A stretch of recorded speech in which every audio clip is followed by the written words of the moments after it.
Kirkuk, Iraq. 2 weeks after fighting together against the Islamic State group, Iraqi forces pushed their Kurdish allies out of the disputed city of Kirkuk on Monday, seizing oil fields and other facilities amid soaring tensions over last month's Kurdish vote for independence. The move by the Iraqi military and its allied militias soon after neutralizing the Islamic State group in northern Iraq hinted at a country that could once again turn on itself after disposing of a common enemy. Civilians and federal troops pulled down Kurdish flags around the city. Kurdish Gov. Najmuddin Karim, who had stayed at his post despite being dismissed by Baghdad weeks ago, fled to Erbil, the capital of Iraq's autonomous Kurdish zone.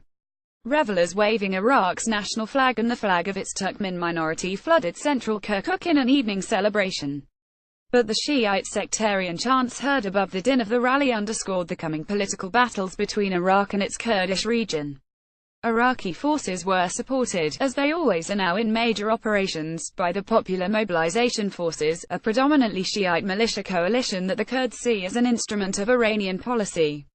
In their bid to keep Kirkuk and its oil-rich countryside, Kurdish leaders whipped up fears that the Baghdad government is dominated by Tehran and would oppress Kurds if they recaptured the city.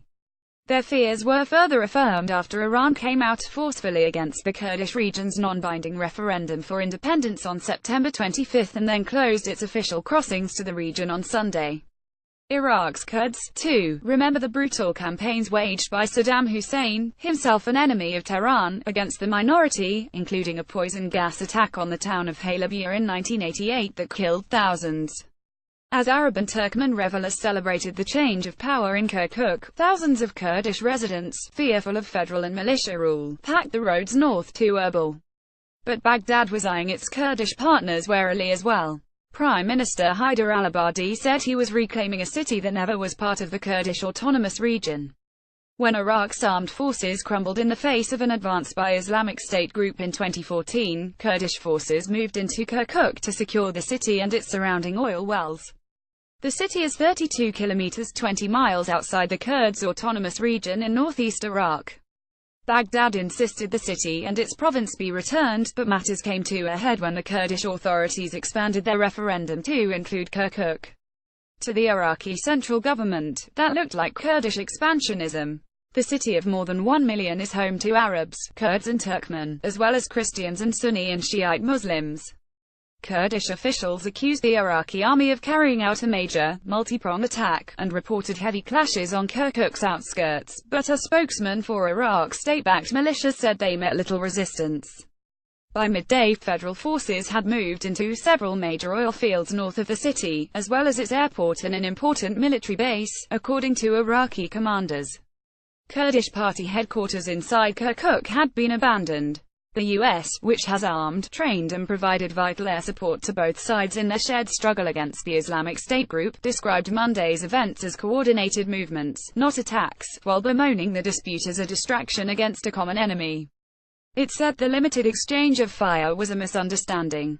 After initial reports of clashes in and around the city, it appeared by afternoon as though the vastly outnumbered Kurdish forces, known as the Peshmerga, were pulling out with hardly a fight.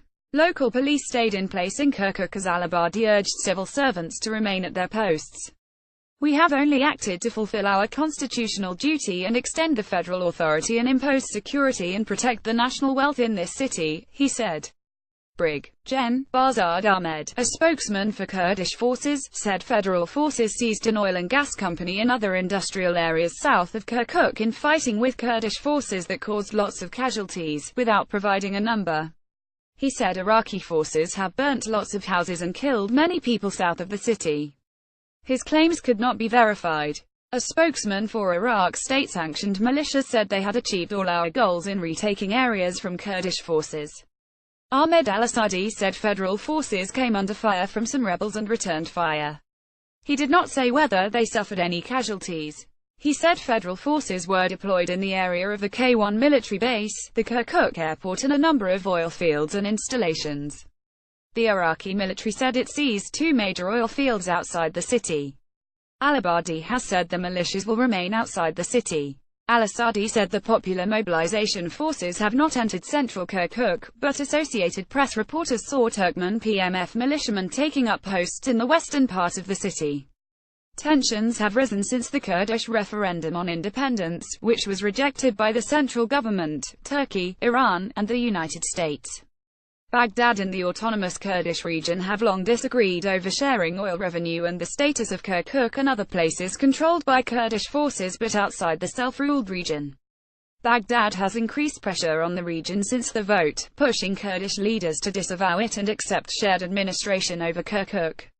Al-Abadi's cabinet said Sunday that fighters from Turkey's Kurdish insurgency, the PKK, were beginning to appear in Kirkuk, and he declared that would be tantamount to an act of war.